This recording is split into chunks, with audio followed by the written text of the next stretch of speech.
जान में, अजान में या भूल से किसी तरह भी क्यों न हो, परमात्मा का नाम लेने से ही फल होगा। जो नदी में नहाने जाता है उसका भी स्नान होता है। यदि किसी को जल में ढकेल दिया जाए तो उसका भी वैसा ही स्नान हो जाता है। और यदि कोई घर में सो रहा हो और उसके शरीर पर जल डाल दिया जाए तो उसका भी स्नान हो जाता है। जो सदा पेट पालने और उपस्थ इंद्रियों के भोग भोगने में ही लगे रहते हैं तथा जो चोरी करने एवं सदा कठोर वचन बोलने वाले हैं, वे यदि प्रायश्चित आदि के द्वारा उक्त कर्मों के दोष से छूट जाए तो भी देवता लोग उन्हें पहचान कर दूर से ही त्याग देते हैं। जल में रसरूप परमात्मा की सत्ता विलसती है, इसीलिए जल पीने से बहुत शांति मिलती है। किसी को बहुत प्यास लगी हो और आप उसे 1000-2000 रुपए देंगे तो क्या उसे शांति मिलेगी? वह कहेगा थोड़ा जल दीजिए। पानी मिलने पर ही प्यास बुझेगी। पानी में जो मिठास है वही परमात्मा श्री कृष्ण का स्वरूप है। गंगा के समान कोई तीर्थ नहीं है, भगवान विष्णु के समान कोई प्रभु नहीं है, शिव के समान कोई पूजनीय नहीं है तथा माता के समान कोई गुरु नहीं है। जो वाणी और उसके अर्थ तथा जल और जल की लहर के समान कहने में अलग अलग हैं, परंतु वास्तव में एक हैं। उन सीता राम जी के चरणों की मैं वंदना करता हूँ, जिन्हें दीन दुखी बहुत ही प्रिय हैं। बड़ाई को कभी गले न लगाओ, बड़ाई बड़ी मीठी छुरी है, अजब हला हल्की मीठी घूंट है। बड़ाई से सदा दूर भागो, अच्छा कार्य करो परंतु बड़ाई के लिए नहीं।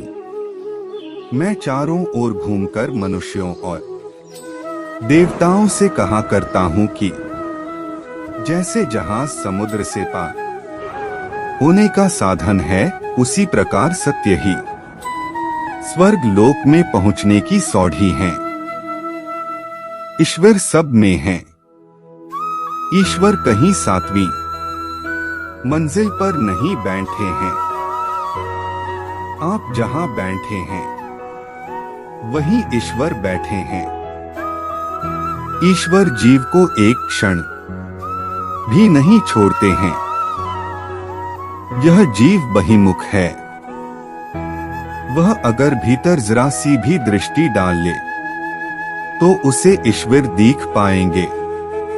मनुष्य अकेला पाप करता है और बहुत से लोग उससे मौज उड़ाते हैं। मौज उड़ाने वाले तो छूट जाते हैं, पर उसका कर्ता ही दोष का भागी होता है।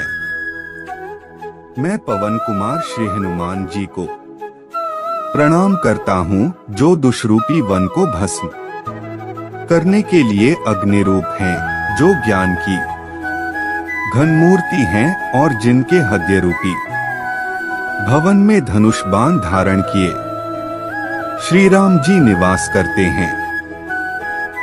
लक्ष्य स्थिर करके चलने वाले के लिए निम्नलिखित 2 बातों में से किसी एक को भली भांति समझ लेने और निरंतर स्मरण रखने की तो बहुत ही आवश्यकता होती है। दोनों रहें तब तो कहना ही क्या है। एक तो हमें पहुंचना कहाँ है और दूसरी यह कि ये उसका मार्ग कौन सा है। बड़े और छोटे आदमियों में यही भेद है कि छोटे आदमी किसी बात पर दृढ़ रहते और बड़े जो कुछ कहते हैं, जिस काम को हाथ लगाते हैं, उस पर पूरी तरह से दृढ़ रहते हैं। आप जब कभी संकट में हो तो मुस्कुराकर मानसिक तनाव कम करें। हंसी स्वयं एक अमृतोपम औषधि है जो शरीर में फैलकर पूरे शरीर को हल्का कर देती है, सजीव बना देती है। संसार से भयभीत न रहकर उसे अपने शासन में रखना चाहिए। जो ऐसा नहीं कर सकते वे दुर्बल हृदय के व्यक्ति होते हैं।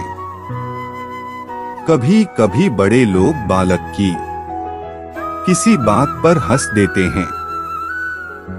कक्षा में यदि कोई प्रश्न पूछे तो बालक की उपेक्षा कर देते हैं। इस प्रकार बालक लजा जाता है, फिर उसमें दूसरों के सामने मुंह खोलने की हिम्मत नहीं रहती। हमें बच्चों को अधिक डांट, फटकार और विपरीत संकेत कभी नहीं देने चाहिए। उसकी भूलों की लंबी चौड़ी आलोचना नहीं करनी चाहिए।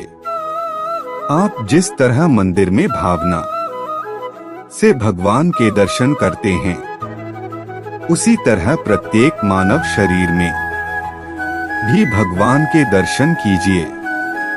आपको कोई स्त्री दिख पड़े, कोई पुरुष दिख पड़े तो ऐसी भावना कीजिए कि मैं जिन इष्ट देव की पूजा करता हूँ वे इस शरीर में विराजमान हैं।